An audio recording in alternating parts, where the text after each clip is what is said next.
दे मुझे इश्क़ मुहम्मद, दे मुझे इश्क़ मुहम्मद और मुहम्मद यौमिदीन। ओ मुहम्मद ही मुहम्मद विर्द मेरा रात दिन। सारे दुनिया तय क़ियामत मिसल तो देखा नहीं, सारे दुनिया तय क़ियामत मिसल तो देखा नहीं। तेरी मानिंद हुस्न सूरत चांद भी होता नहीं, तेरी मानिंद हुस्न सूरत चांद भी होता नहीं। बलगल उला बिकमालिही कशफत दुजा बिजमालिही, हसनत जमीउ खसालिही, सल्लु अलैहि व आलिहि। ला इलाहा इल्लल्लाह, ला इलाहा इल्लल्लाह, ला इलाहा इल्लल्लाह, ला इलाहा इल्लल्लाह, ला इलाहा इल्लल्लाह, ला इलाहा इल्लल्लाह, ला इलाहा इल्लल्लाह। सुब्हानल्लाह वल्हम्दुलिल्लाह, ला इलाहा इल्लल्लाह। सुब्हानल्लाह वल्हम्दुलिल्लाह, ला इलाहा इल्लल्लाह, ला इलाहा इल्लल्लाह, मुहम्मदुर रसूलुल्लाह। আলহামদুলিল্লাহ, মহান আল্লাহ রব্বুল ইজ্জত ওয়াল জালালের দরবারে আলী শানে লাখ কোটি শুকর ও সুজুদ যে আল্লাহ সুবহানাহু ওয়া তাআলা আপনাকে আমাকে অত্যন্ত দয়া করে, মায়া করে, মেহেরবানি করে অশান্তময় পৃথিবীর অশান্ত পরিবেশ থেকে মুক্ত করে পৃথিবীর শ্রেষ্ঠতম জায়গা, শ্রেষ্ঠতম মাকাম, তার গড় মসজিদের মেহমান করে আসার বসার তৌফিকটুকু দান করেছেন। এজন্য রব্বে করিমের দরবারে ইমানের আওয়াজকে উঁচু করে অন্তরের অন্তঃস্থল থেকে এক আওয়াজ উচ্চ কণ্ঠে সকলেই কালিমাতুশ শুকর উচ্চারণ করছি আলহামদুলিল্লাহ। লক্ষ কোটি দুরূদ ও সালাম সাইয়্যিদুল মুরসালিন রাহমাতুল লিল আলামিন, খাতামুন নবিয়্যিন, সাইয়্যিদুল আম্বিয়া, আশরাফুল আম্বিয়া, খাতামুল আম্বিয়া হযরত রাসূল করিম সাল্লাল্লাহু আলাইহি ওয়াসাল্লামের উপর। মুহতারাম হাজিরিন, গত জুমায় আমি বলেছিলাম যে আজকে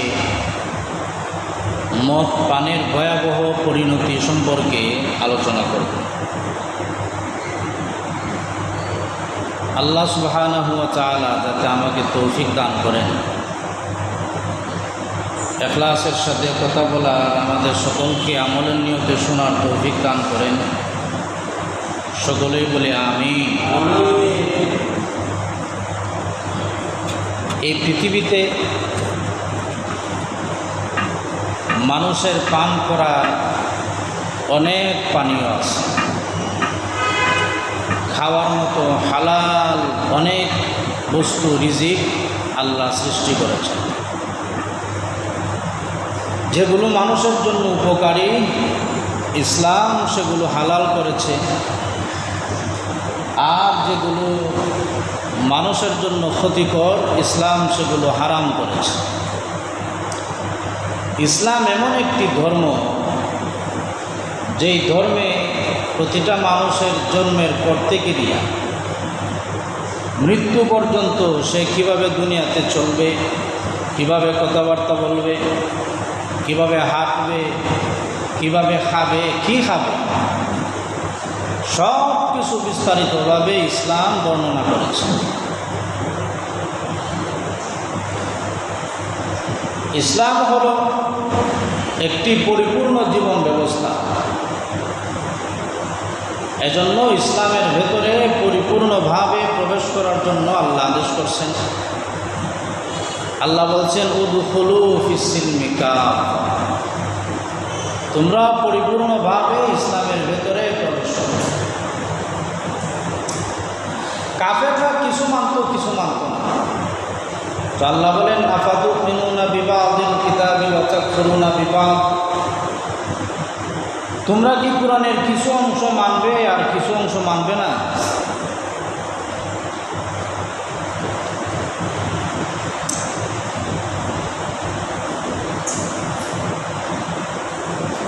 এটা তো চাবি নাই, চাবি আমার রুমের ভিতরে, আমার কিতাবের যে তাইটার মধ্যে চাবি আছে।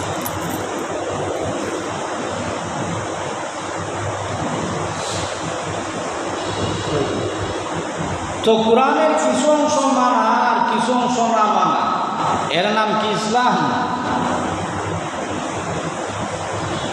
আমার সুবিধা মতো আমি ইসলাম মানব, আমার অসুবিধা হয় আমি ইসলামকে ছেড়ে দেব। আমার সুবিধা হইল আমি আয়াত মানলাম, আমার স্বার্থের উপরে আঘাত আসলো আমি ছেড়ে দিলাম, এর নাম ঈমান নয়, এর নাম মুমিন নয়, এটাই ইসলাম নয়। ইসলাম হলো পরিপূর্ণ জীবন বিধান। আল্লাহ সুবহানাহু ওয়া তাআলা কুরআন কারীমে, রাসূল করিম সাল্লাল্লাহু আলাইহি ওয়াসাল্লাম হাদিসে মুবারাকায় যা কিছু আলোচনা করছেন, সব কিছু নিজের কল্যাণ মনে করে বিশ্বাস করা এবং এর উপর আমল করা।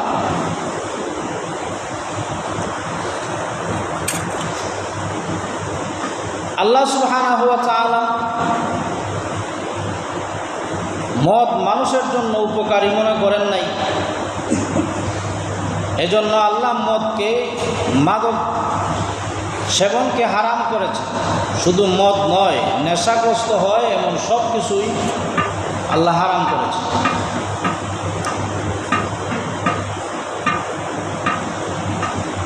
আল্লাহ সুবহানাহু ওয়া তাআলা হারাম করেছেন মানব জাতির কল্যাণের জন্য।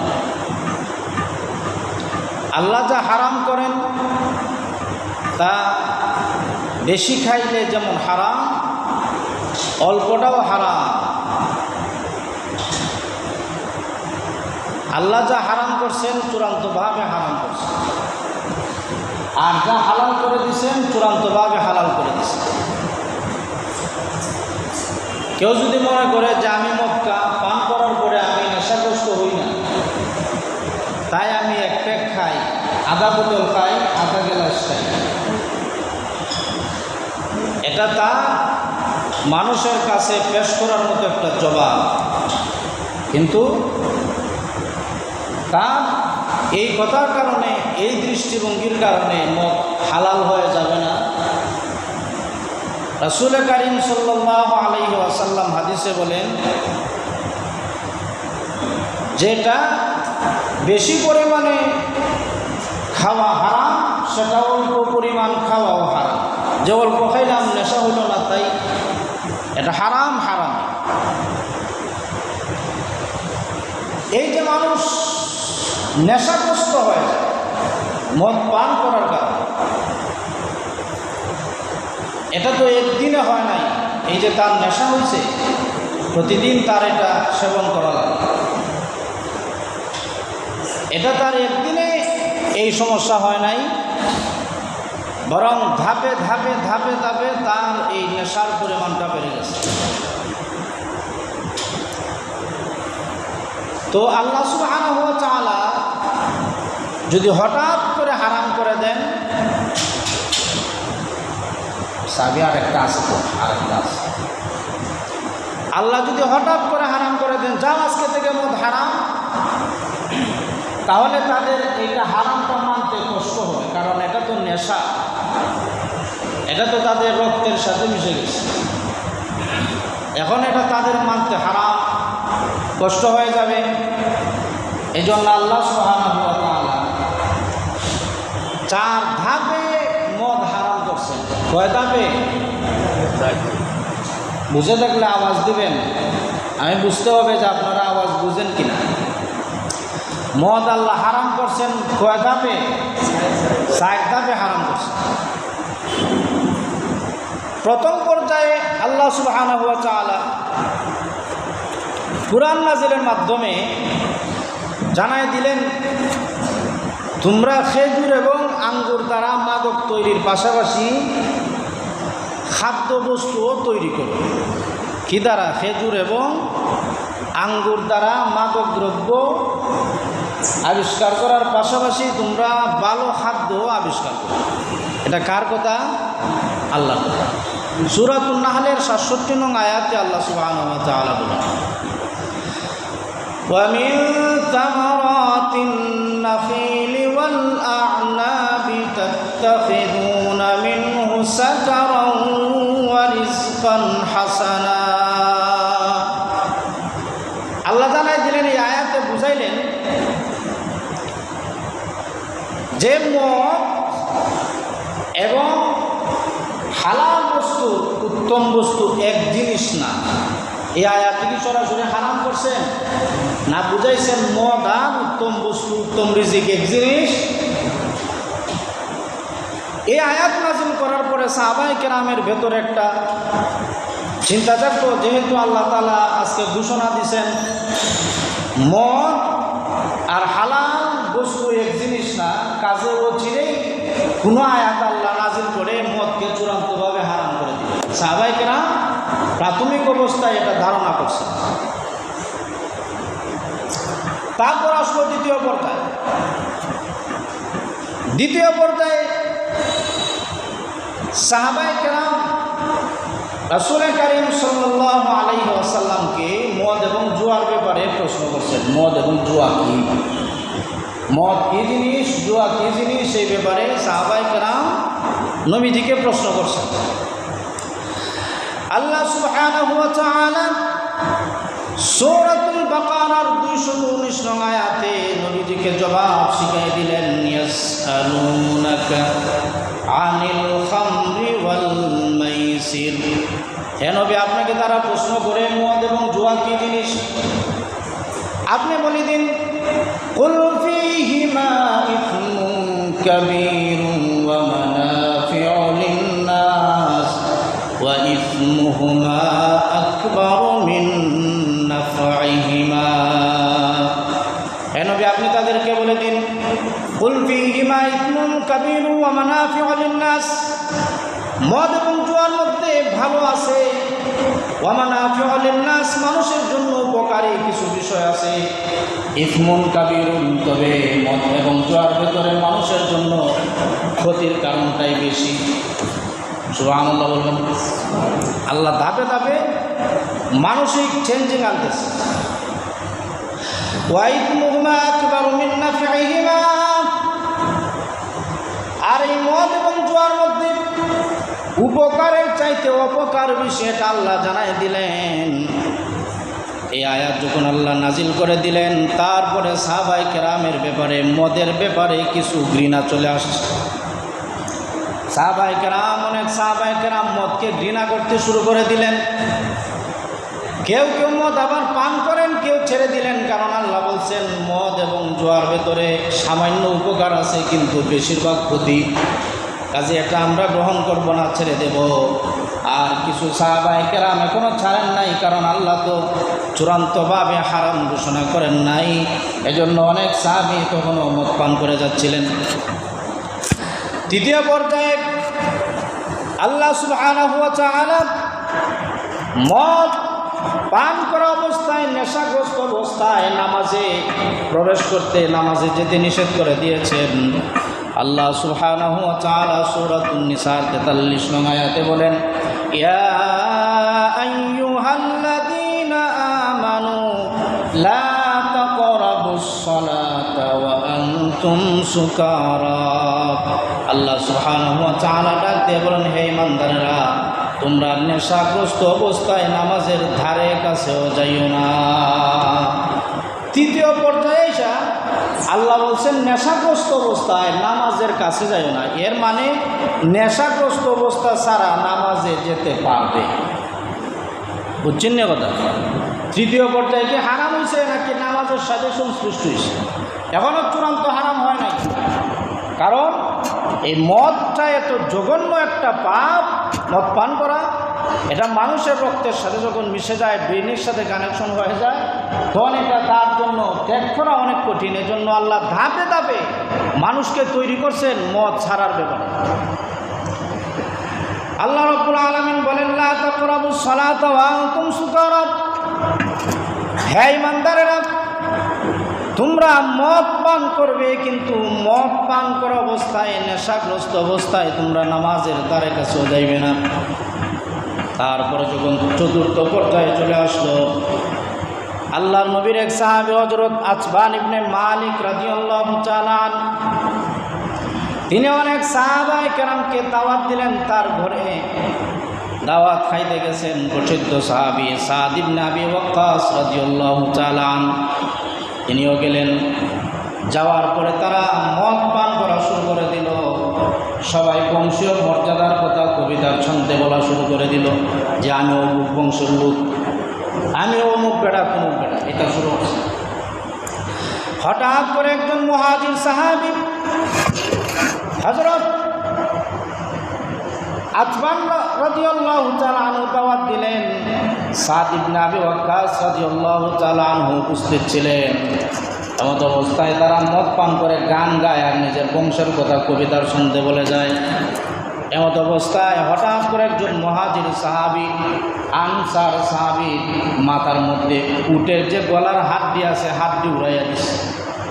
মদ পান করছে, নেশা হয়ে গেছে, এখন আর মাথা তো ঠিক নাই, আর নিজের বংশের কথা বলতেছে আর আরেক বংশের বদনাম করতেছে মদ খাইয়া। আর যখন রাগ উঠছে আরেকজনের, মারছে একদিন, মাথা বাইটে গেছে। নবীজির কাছে গেলেন, ইয়া রাসূলুল্লাহ, তাড়াতাড়ি আমাদেরকে একটা সমাধান দিন, মদের ব্যাপারে একটা সিদ্ধান্ত দিন আমাদের। এখনও তারা মদ পান করে আর ঝগড়া করে, নামাজে গিয়ে ভুল করে, মানুষের সাথে অশ্লীল কথাবার্তা বলে, তাড়াতাড়ি একটা চূড়ান্ত সিদ্ধান্ত আমাদেরকে দিন। তারপরে আল্লাহ রাব্বুল আলামিন চূড়ান্ত সিদ্ধান্ত দিয়ে দিলেন, চূড়ান্তভাবে হারাম ঘোষণা করে দিলেন। সূরাতুল মাইদার 90 নং আয়াতে আল্লাহ সুবহানাহু ওয়া তাআলা জানায় দিলেন, ইয়া আইয়ুহাল্লাযীনা আমানু ইন্নামাল খামরু ওয়াল মাইসিরু ওয়াল আনসাব রিজসুম মিন আমালিশ শাইতানি ফাজতানিবুহু লাআল্লাকুম তুফলিহুন। আল্লাহ সুবহানাহু ওয়া তাআলা জানায় দিলেন, হে ঈমানদারেরা, তোমরা মদ, জুয়া, মূর্তি পূজার বিধিও ভাগ্য নির্ণায়ক সর্বঘৃণ্য বস্তু, শয়তানের কাজ।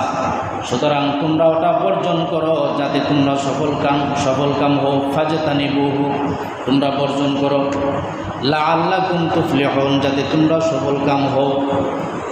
এই সূরাতুল মাইদা 90 নং আয়াতে আল্লাহ সুবহানাহু ওয়া তাআলা চতুর্থ ধাপে আইসা মদকে চূড়ান্তভাবে হারাম করে দিয়েছেন। আল্লাহ বলেন, রিজসুম মিন আমালিশ শাইতান, এটা হচ্ছে শয়তানের কাজ। মদ পান করা, নেশা করা আর জেনা ব্যভিচার করা, অত্যাচার করা, জুয়া খেলা, এটা কি মুমিনের কাজ না শয়তানের কাজ? আর একটু জোরে কর না, মুমিনের কাজ না শয়তানের কাজ? এটা আমি বলছি না যে আপনারা এটা বললেন না আবার যে শয়তান হইয়া মানুষকে গালি দিছে, গালি না, বরং আল্লাহ বলছেন রিজসুম মিন আমালিশ শাইতান, এই কাজটা হচ্ছে শয়তানের। মদ পান করা, নেশা করা আর জুয়া খেলা, জুয়ার আড্ডায় যাওয়া, এগুলো হচ্ছে শয়তানের কাজ।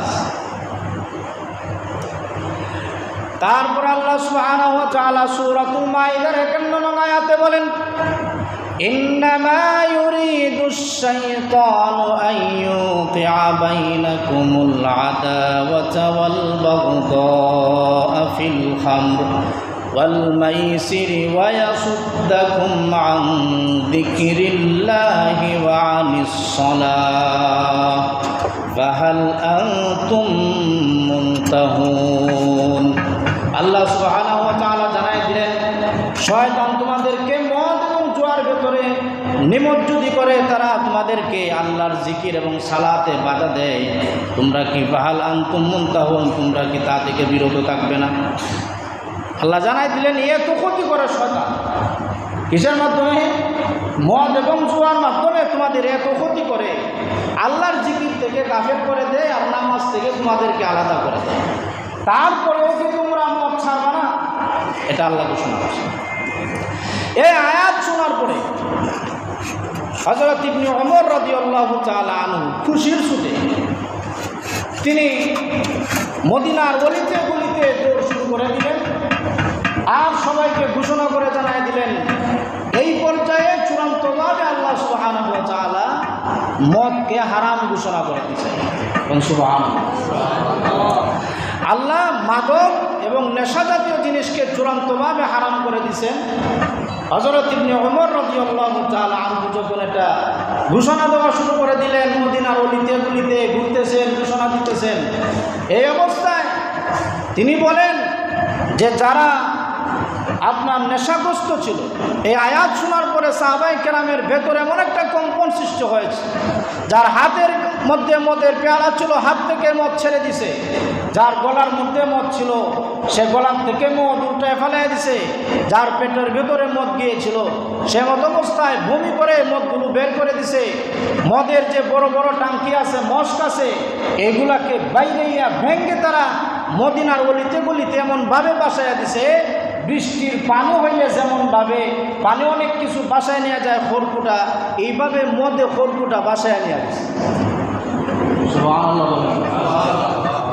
তিনি বলেন যে এমন অবস্থা হয়েছে মদ,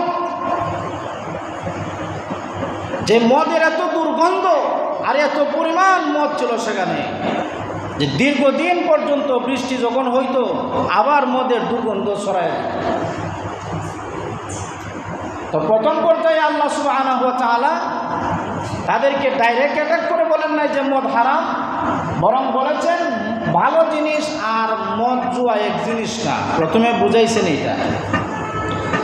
দ্বিতীয় পর্যায়ে বুঝাইলেন যে মদের মধ্যে জুয়ার মধ্যে লাভ কম ক্ষতি বেশি। দ্বিতীয় পর্যায়ে কি বুঝাইছেন? নেশাগ্রস্ত জিনিসের লাভ কম ক্ষতি বেশি। সাহাবায়ে কেরাম অনেকে ওই সময়ই মদ জুয়া ছেড়ে দিয়েছেন। তৃতীয় পর্যায়ে বুঝাইলেন লাভ কম ক্ষতি বেশি বুঝছ, এখন শোনো, এখন তোমরা নেশাগ্রস্ত অবস্থায় নামাজের ধারে কাছে যাবে না, লা তাকরাবুস সালাতা ওয়া আনতুম সুকারা। চতুর্থ পর্যায়ে এসে আল্লাহ সুবহানাহু ওয়া তাআলা তাদেরকে জানাই দিলেন যে মদ চূড়ান্তভাবে হারাম, এটা আল্লাহ ঘোষণা করে দিলেন। তখন আপনারা বলেন যাদের মদের নেশা আছে তাদেরকে বাইরে মাইরা ফিটে মদ ছাড়ানি যাইব? কথা বলেন না, মাইরা ফিটে মদ ছাড়ানি যাইব নি? মাইরা আর বাইরে ফিটিয়া হল্লা বাড়াই নিল মদ ছাড়ত না। তাদেরকে ধাপে ধাপে ধাপে ধাপে মদ থেকে নেশা জাতীয় মাদক থেকে তাদেরকে আলাদা করতে। আল্লাহ সুবহানাহু ওয়া তাআলা মদকে হারাম ঘোষণা করছেন চূড়ান্তভাবে। এই মদ পান করার কারণে কি হয়? যারা মদ পান করে তাদের অবস্থাটা কি? মদ পানের ক্ষেত্রে আল্লাহর নবীর এক সাহাবী হযরত উসমান ইবনে আফফান রাদিয়াল্লাহু তাআলা আনহু তিনি বলেন, তোমরা নেশা করবা না, মদ পান করবা। কেন? এই মদ হইল সকল পাপের মূল। মদ হইল সকল পাপের মূল। কিভাবে? তিনি বলেন অতীতের এক যুগে এক বড় আল্লাহর আবেদ ছিল, মসজিদে বসে বসে আল্লাহর ইবাদত করত, কোনো ধরনের নাফরমানিতে সে লিপ্ত ছিল না। এমত অবস্থায় হঠাৎ একদিন দুষ্ট নারীর চোখের মধ্যে সে পড়ে গেল। দুষ্ট নারী তাকে পছন্দ করলো, তার বান্ধবীদেরকে ডাক দিয়ে আনলো। বান্ধবীদেরকে বলে, ওই যে মসজিদের আবেদ আছে, তাকে যে কোনোভাবে আমার ঘরের ভেতরে প্রবেশ করাও। তারা অনেক কলা কৌশল করে ওই আবেদকে মসজিদের তার ঘরের ভেতরে ঢুকাইল।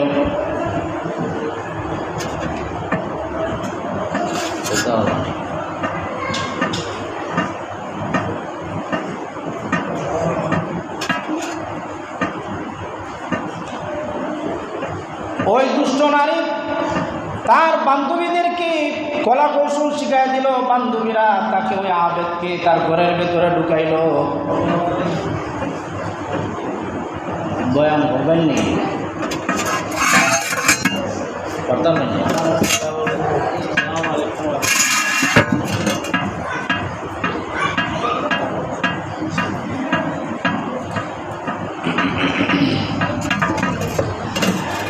ওই দুষ্ট নারী বান্ধবীরা ওই আবেদকে তার ঘরের ভেতরে প্রবেশ করাইল। খেয়াল করে শুনেন, মদ কিভাবে সমস্ত পাপের মূল এটা বুঝতে হলে ঘটনাটা ভালো করে শোনা দরকার। ওই নারী যখন তার বান্ধবীদের মাধ্যমে আবেদকে নারীর ঘরে ঢুকাইল, ঢুকানোর সাথে সাথে দরজা লক করে দিল। আর ওই নারী বলতেছে, শোনো, আমি জানি তুমি এই যুগের একজন বড় আবেদ, কিন্তু তুমি তো এখন আমার ঘরের ভেতরে বন্দি আছো, তুমি বের হতে পারবে না। তুমি আমার সাথে জেনা করতে হবে, জেনায় লিপ্ত হতে হবে। যদি না হও তাহলে আরও তোমার জন্য বড় বিপদ। আমি যদি চিৎকার চেঁচামেচি করি তাহলে এলাকার লোকজন এসে তোমাকে কোনো দুলাই দিয়ে মেরে ফেলবে। ওই আবেদ চিন্তায় পড়ে গেল। আবেদকে ওই দুষ্ট নারী বলতেছে, তোমার জন্য 3টা অপশন আছে। 1 নাম্বার হলো তুমি আমার সাথে জিনা করবা, 2 নাম্বার হলো তুমি মদ পান করবা, 3 নাম্বার হলো যে একটা শিশু দেখা যায়, ওই শিশুকে তুমি হত্যা করবা। 3টা অপশন থেকে যে কোনো একটা তোমাকে গ্রহণ করতেই হবে। আবেদ বিপদের মধ্যে পড়ে গেছে। সে চিন্তা করতেছে, মদ পান করাও হারাম, পরনারীর সাথে জেনা করাও হারাম, জঘন্য অপরাধ। আবার ওই শিশুকে যদি হত্যা করি সেটাও জঘন্য অপরাধ। কোনটা জেরে কোনটা করবে, কোন মুসিবত আসে। সে চিন্তা করলো যে মদ পান করে ফেলাই, পরবর্তীতে তওবা করে নেব, তো জেনা করলাম না, নিষ্পাপ শিশুকে হত্যা করলাম না। নারী বলল, ঠিক আছে, তুমি মদ পান করো, আর কিছু করা লাগবে না। ওই নারীর চলনার মধ্যে পড়ে বুজুর্গ আল্লাহওয়ালা লোক, তিনি কি করলেন, মদ পান করে ফেললেন। আর মদের একটা স্বভাব হচ্ছে, অল্পতে কারো তৃষ্ণা মেটে না, ঠিক কিনা? মদের স্বভাব গুণাবলী হয়েছে বৈশিষ্ট্য, অল্পতে কারো তৃপ্তি মেটে না। কিছু পান করছে, পান করার পরে সে আরো পান করতে লাগলো, নেশাগ্রস্ত হয়ে গেল, উন্মাদ হয়ে গেল। মদ পান করার ফলে তার ভেতর থেকে যখন মনুষ্যত্ববোধ চলে গেল, সাথে সাথে ওই নারীর সাথে জেনায় লিপ্ত হয়ে গেল। নারীর সাথে জিনা করার পরে আবার ওই শিশুটাকে হত্যা করলো। তাহলে বোঝা গেল, মদ পান করার মাধ্যমে মানুষের সেন্সলেস হয়ে যায়। সকল পাপের মূল মদ পান করা, এটাই বুঝাইতে চাইছেন। যদি হয়তো ছেলেটাকে হত্যা করতো তাহলে মদ পান করতো না, নারীর সাথে জিনা করতো না, অথবা নারীর সাথে জিনা করতো, মদ পান করতো না, শিশুটাকে হত্যা করতো না।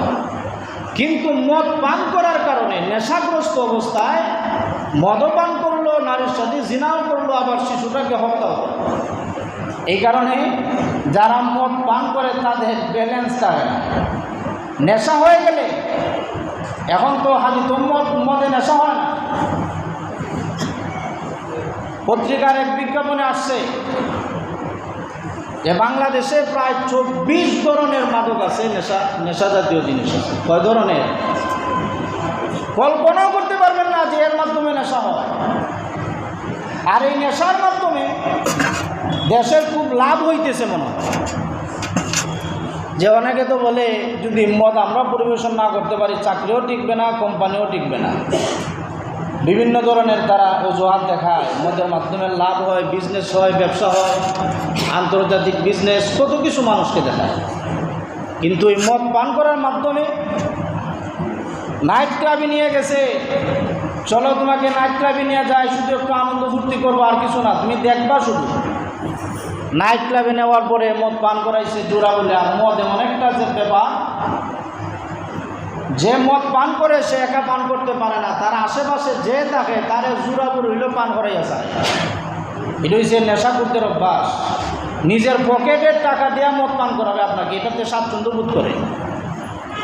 নাইট ক্লাবে নিয়ে গেল, নিয়ে ওই মেয়েটা কী করলো, প্রথমে মদ পান করাইলো, মেয়েটার সাথে মেয়ে উন্মাদ হয়ে গেছে, তার সাথে জেনায় লিপ্ত হয়ে গেল, ভিডিও করে রাখলো। মেয়েটার যখন হুঁশ ফিরে আসছে তখন তাকে ভিডিও দেখাইলো যে সব শেষ। তখন মেয়েটারা নিজের কোনো অস্তিত্ব খুঁজে পায় না, তারপরে হয় আত্মহত্যা করে, আর না হয় খুনাখুনি হয়। এই মদের কারণেই তো। গত জুমায় বলেছিলাম, দৈনিক এক পত্রিকার মধ্যে আসছিল যে 1 বছরে 1 লক্ষ কোটি টাকা ব্যয় হয় এই নেশার পেছনে। কয় কোটি? 1 লক্ষ কোটি টাকা ব্যয় হয় ওই নেশার পেছনে। তাহলে এখন আপনারা বলেন, ব্যবসা করে আপনি কত কামান? ব্যবসা করে কামান কত? আর দেশের প্রতি হচ্ছে কত? এই মদের যারা ব্যবসা করে, মদের সাথে সংশ্লিষ্ট 10 ব্যক্তির উপর আল্লাহ লানত। 1 নম্বর হলো মদ প্রস্তুতকারী, যে মদকে প্রস্তুত করে, তার উপর আল্লাহ লানত। 2 নম্বর হলো যার জন্য মদ প্রস্তুত করা হয়, যার জন্য হোক, সে ব্যবসায়ী হোক অথবা মদ পানকারী হোক, যার জন্য মদ প্রস্তুত করা হয় তার উপর আল্লাহ লানত। 3 নম্বর হলো মদ পানকারী, যে ব্যক্তি মদ পান করে তার উপরে আল্লাহ লানত। 4 নম্বর মদ পরিবেশনকারী, বলে আমি মদ খাই না, ব্যবসাও করি না, চাকরির খাতিরে মদ তার সামনে পরিবেশন করি, তার উপরে আল্লাহ লানত। 5 নম্বর হলো মদ বহনকারী, চাকরি নাই, কিছু নাই, এমনিতে রাস্তায় পাইছে, এই ব্যাগটা না ওই দোকান থেকে ওই দোকানে দিয়ে আইছে, তার উপরে আল্লাহ লানত। 6 নম্বর হলো যার নিকট বহন করে নিয়ে যাওয়া হয় তার উপরে আল্লাহ লানত। ওই দোকান থেকে ওই দোকানে নিছে, দোকানের আর্থিক কোনো লাভ নাই, টাকা পয়সাও পাবে না, গুণকীর্তনও পাবে না, শুধু সে কিছু সময়ের জন্য বহন করে রাখলো, তার উপরে আল্লাহ লানত। 7 নম্বর হলো মদ ব্যবসায়ী, যে তার উপর আল্লাহ লানত। 8 নম্বর মদ পান ব্যবসায় বিনিয়োগকারী, অনেকে বলে এটা তো আমি হালাল রুজি করি, আমি তো চুরি বাটপারি করে খাই না। একজনের মদের ব্যবসা করছে, আমি তাকে আর্থিক সহায়তা করছি, বিনিয়োগ করছি কিছু টাকা, তার উপর আল্লাহ লানত। 9 নম্বর হলো মদের ক্রয় বিক্রয়কারী যে হবে তার উপরে আল্লাহ লানত। 10 নম্বর যা থেকে মদ তৈরি করা হয়, এই গাছটা যে রোপণ করছে, গাছ রোপণকারীর উপরেও আল্লাহ লানত। এখন বুঝেন মদ পান করাটা কত জঘন্য অপরাধ। এই মদের সাথে সংশ্লিষ্ট যারাই থাকবে তাদের উপরে আল্লাহ লানত। নাউযুবিল্লাহ। আল্লাহর হাবিব সাল্লাল্লাহু আলাইহি ওয়াসাল্লাম বলেন, 4 ব্যক্তি জান্নাতের শুকরানো পাবে না, অথচ জান্নাত থেকে 500 বছরের রাস্তা দূরত্বেও জান্নাতের সুঘ্রাণ পাওয়া যাবে, অথচ 4 ব্যক্তি জান্নাতের সুঘ্রাণও পাবে না। 1 নম্বর আল্লাহ নবী বলেন আল বাখিল, যে ব্যক্তি কৃপণতা করবে, কৃপণ হবে, মানুষকেও খাওয়াবে না, নিজেও খাবে না, মসজিদেও দিবে না, মাদ্রাসায় দিবে না, কৃপণতা করে, আল্লাহ নবী বলেন সে জান্নাতের ঘ্রাণও পাবে না। 2 নম্বর হলো আল মান্নান, মানুষকে দান করে খোটা দানকারী, কাউকে কোনো কিছু দিল, দেওয়ার পরে আবার সেটা খোটা দেয়, আমি দিছি বলে এটা হয়েছে সেটা হয়েছে, ওই সমস্ত খোটা দানকারীও জান্নাতের ঘ্রাণও পাবে না। 3 নম্বরে নবী বলেন ওয়ামুদমিনুল খামর, আর যে ব্যক্তি মদ পানকারী হবে তার উপর আল্লাহর লানত, সেও কোনোদিন জান্নাতের সুঘ্রাণ পাবে না। 4 নম্বরে আল্লাহ নবী বলেন ওয়াল আকুল ওয়ালিদাইন, পিতা মাতার অবাধ্য সন্তান যে হবে সেও জান্নাতের সুঘ্রাণ পাবে না। সবাই বলেন নাউযুবিল্লাহ। এই 4 শ্রেণীর মানুষ জান্নাতের সুঘ্রাণ পাবে না, অথচ নবী বলেন 500 বছরের রাস্তা দূরত্বেও জান্নাতের সুঘ্রাণ পাওয়া যাবে। এখন মদের সাথে মানুষ কিভাবে সংশ্লিষ্ট হয়? মদের সাথে মানুষ সংশ্লিষ্ট হয়ে যায় বন্ধুত্বের খাতিরে, বন্ধুর সাথে চলাফেরা করতে করতে আস্তে আস্তে নেশা তার অভ্যস্ত হয়ে যায়। আবার অনেকে পারিবারিক ডিপ্রেশনে থাকার কারণে, ছাপের কারণে মানুষ কষ্ট দেয়, প্রেমিকা কষ্ট দিছে। অনেক সময় নিউজে আসে যে ছেলেদের চাইতে মেয়েরা বেশি মাদক সেবন করে, ছেলেদের চাইতে মেয়েরা বেশি মাদক সেবন করে। 15 থেকে 30 বছর পর্যন্ত এই বয়সটার ভেতরে বিশেষজ্ঞরা লেখছেন যে তারা বেশি মাদক সেবন করে। অথচ যারা মাদক সেবন করে কিয়ামতের ময়দানে তাদেরকে যখন উঠানো হবে, তাদের দেহ থেকে লাশের দুর্গন্ধের চেয়েও আরও বেশি দুর্গন্ধ প্রকাশ পেতে থাকবে, বের হতে থাকবে। তাদের গলার মধ্যে মদের মশ ঝুলন্ত থাকবে, টকবক করতে থাকবে গরমে। হাতের মধ্যে মদের পেয়ালা থাকবে, শরীরের চামড়ার ভেতরে সাপ কিলকিল করতে থাকবে। পায়ের নিচে অগ্নিময় জুতা তাকে পরায় দেওয়া হবে। ওই জুতার আগুনের তাপে তার মগজগুলো টকবক করে গলে গলে পড়ে যাবে। তার মস্কের ভেতরে যে মদ আছে তো টকবক করবে গরমে। এই গরমের কারণে সে বুঝু হয়ে যাবে, ফুটা হয়ে যাবে চেহারা। এমন অবস্থা হবে মদ পান। আর যারা এই সমস্ত মদ পান থেকে বেঁচে থাকবে, আল্লাহ সুবহানাহু ওয়া তাআলা তাদেরকে জান্নাতের সুসংবাদ দিয়েছেন। আল্লাহ রাব্বুল আলামিন বলেন, তাদেরকে দলে দলে রবের দিকে আহ্বান করে নিয়ে যাওয়া হবে। যেই জান্নাতের সামনে তাদেরকে নেওয়া হবে, জান্নাতের মূল ফটকের মধ্যে একটা বৃক্ষ থাকবে। ওই বৃক্ষের নিচে 2টা ঝর্ণা দ্বারা বয়ে যাবে। 1 নাম্বার যে ঝর্ণা দ্বারা, এই ঝর্ণা থেকে যখন তারা পানীয় পান করবে, সাথে সাথে তাদের ভেতর থেকে সমস্ত কুলুষতা দূর হয়ে যাবে, অন্তরের রোগ দূর হয়ে যাবে, ভেতরের সব রোগ দূর হয়ে যাবে। আরেকটা যে ঝর্ণা থাকবে, ওই ঝর্ণা থেকে যখন তারা ওই ঝর্ণাতে গিয়ে যখন স্নান করবে, তাদের চেহারা সুন্দর হয়ে যাবে। তাদের বাহ্যিক যত খারাপ জিনিস আছে, অসৌন্দর্যতা আছে, সব কিছু ধুয়ে মুছে পবিত্র হয়ে যাবে। যারা মদ পান করবে না তাদেরকে এইভাবে পুরস্কৃত করা হবে। আর যারা মদ পান করবে তাদের শাস্তির কথাও বললাম। এই মদ পান করার পরে মানুষের মানসিক অবস্থা কেমন হয়? মানুষ চায়, মরতে চায়, তার পুরনো স্মৃতিগুলো স্মরণ হয়ে যায়। অনেকে বলে নেশা করে কিছু দুঃখ জ্বালা মিটায়। আসলে নেশা করে দুঃখ মিটে না, বরং চিকিৎসা বিজ্ঞানীগণ বলেন মদ পান করলে পরে তার পিছনের যত দুঃখের কথা আছে সব স্মরণ হয়ে যায়। আর উপস্থিত যত জ্ঞান বুদ্ধি আছে সব বিলুপ্ত হয়ে যায়, সাময়িক স্মৃতি নষ্ট হয়ে যায়, আর পিছনের সব স্মৃতি স্মরণ হয়। তো মদ পান করে তার মানসিক অবস্থা পরিবর্তন হইল, কিন্তু এটা ভালো লক্ষণ না কুলক্ষণ? চিকিৎসা বিজ্ঞানীগণ বলেন যখন মানুষ মদ পান করে, মদ পান করার সাথে সাথে তার মুখের ভেতরে যে জামি আছে, এই জামিটা দুর্বল হয়ে যায়। কিছুদিনের ভেতরে তার দাঁতগুলো পড়ে যায়, তার গলা, পাকস্থলী, তার লিভার, কিডনিতে আস্তে আস্তে সমস্যা সৃষ্টি হয়ে যায়। তার ক্যান্সার হয়, আলসার হয়, পাকস্থলী নষ্ট হয়ে যায়। বিভিন্নভাবে তাকে রোগ ব্যাধি এসে আক্রমণ করে। কিন্তু আমাদের সমাজের মানুষকে এটা কাগজে লেখা দিলেও বুঝে না। লেখা দিছে ধূমপান মৃত্যুর কারণ, তারপরেও পান করে। কোম্পানির কি দোষ? কোম্পানি তো বলেই দিল ধূমপান মৃত্যুর কারণ, তারপরে ধূমপান ছাড়া গান বাজে। ঠিক না বেটি? কারণ ধূমপান এমন একটা জঘন্য অপরাধ, এই অপরাধটা মানুষ অপরাধ হিসেবে এটা বিবেচনা করে না।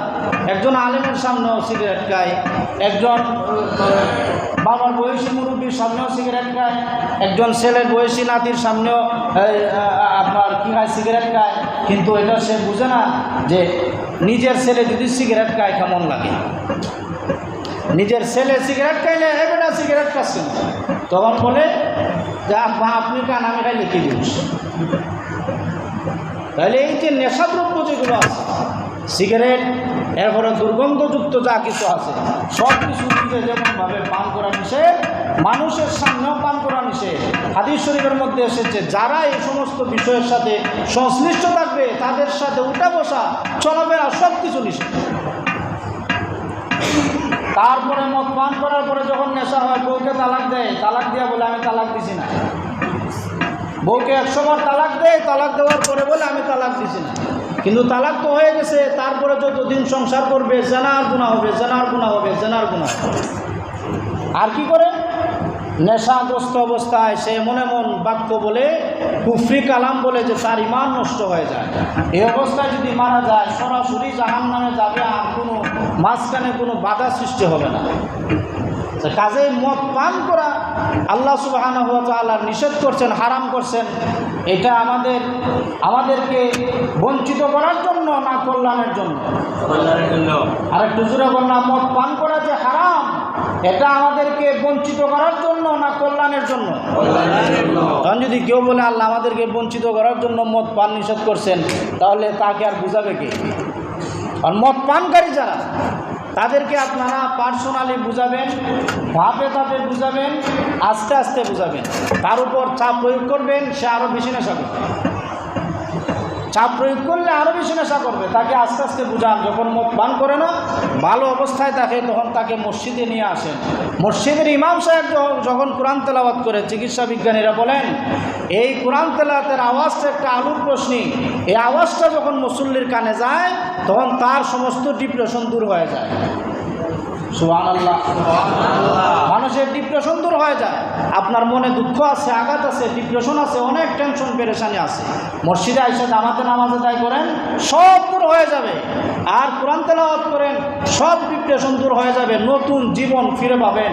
কিন্তু আমরা ডিপ্রেশনও পড়লে পরে, দুঃখ বেদনায় পড়লে পরে, যেই পথে হাঁটি যায় এক বদমাইশের কাছে, এক মদকুরের কাছে গিয়া কই বেটা বড় দুঃখ লই আইছে রে বাবা তোর দ্বারা, হে হয়তো এক গ্লাস আগে খায় আর বড় দুঃখ দূর। দুঃখ যদি আহায় আইতো ইমাম সাহেবের দ্বারা, যাইতো আলিমের কাছে, যাইতো আল্লাহওয়ালাদের কাছে, যে আমার ডিপ্রেশন আছে, দুশ্চিন্তা আছে, আমাকে একটা পরামর্শ দেন, আমি কী করতে পারি। তার কাছে না আইসা যায় মদকুরের কাছে। আর এই মদকুর কী হয়, যে আইসুর যখন পালা কথা জীবনে শান্তি পাইতে না, মদ এক গ্লাসটা দেখবে সব কি বুঝবি। এক গ্লাস যখন খাওয়ায়, আস্তে আস্তে 1000 গ্লাস শুরু করে দেয়। এরপরে আল্লাহ রাব্বুল আলামিন হাদিস শরীফের মধ্যে আসছে যে এইভাবে আসমান জমিনের সব কিছু তার থেকে দায়বদ্ধতা মিটায় নেয়। আল্লাহ বলেন তার উপর আমার কোনো দায়ভার থাকে না। আর ফজরের নামাজ যারা ছেড়ে দেয়, তাদের উপরেও আল্লাহর কোনো দায়ভার থাকে না, আল্লাহর দায়িত্ব উঠে যায়। আর যারা ফজরের জামাতে এসে শরীক হয়ে যায়, ওই দিনের জন্য যত জরুরত আছে আল্লাহর গায়বী সাহায্য দিয়ে আল্লাহ পুরা করে দেয়। সুবহানাল্লাহ। এই জন্য আসুন আমরা সবাই নেশাগ্রস্ত মানুষ যারা আছে তাদেরকে ভালো করে আস্তে আস্তে বুঝাই। আবার এটা করেন না যে বুঝাইতে গেলে নিজে আবার ভাঙ্গ করেন। একবার যদি কেউ শুধু টেস্ট করার জন্য খায়, যে একটু টেস্ট করে খাইয়া খাম শেষ, এই জন্য টেস্ট করা যাবে না, সব কিছু টেস্ট করতে নাই। মোবাইল টিপটা টেস্ট করুন যায়, যেটা টাচের দিক মতো আজ করে নি, ডিসপ্লে ঠিক আছে নি, ব্যাটারি চার্জে যায়নি সময়, এটা টেস্ট করুন যায়। কিন্তু মদ খাইয়া যদি টেস্ট করুন তে জীবন শেষ। এই জন্য নেশাগ্রস্ত যারা, তাদের ধারে ঘেঁষতে দিবেন না। বাচ্চারা যারা আছে, যুবকরা যারা আছে, তাদেরকে তাদের কাছেই ঘেঁষতে দিবেন না। আল্লাহ সুবহানাহু ওয়া তাআলা আমাদেরকে এই সমস্ত নেশাগ্রস্ত যত জিনিস আছে, মাদকদ্রব্য আছে, সব কিছু থেকে আমাদের সবাইকে আল্লাহর কুদরতি সাহায্যে হেফাজত করুন, বলুন আমিন। আর যারা নেশাগ্রস্ত আছে, শুনছেন বয়ান, আপনারা বিশেষ করে আস্তে আস্তে ফিরে আসেন, মসজিদে আসেন, নামাজ পড়েন, কোরআন তেলাওয়াত করেন, কোরআন তেলাওয়াত শুনেন, সব কিছু দূর হয়ে যাবে। আল্লাহ হেফাজত করবেন, বলুন আমিন। ওয়া আখিরু দাওয়ানা আলহামদুলিল্লাহি রাব্বিল আলামিন।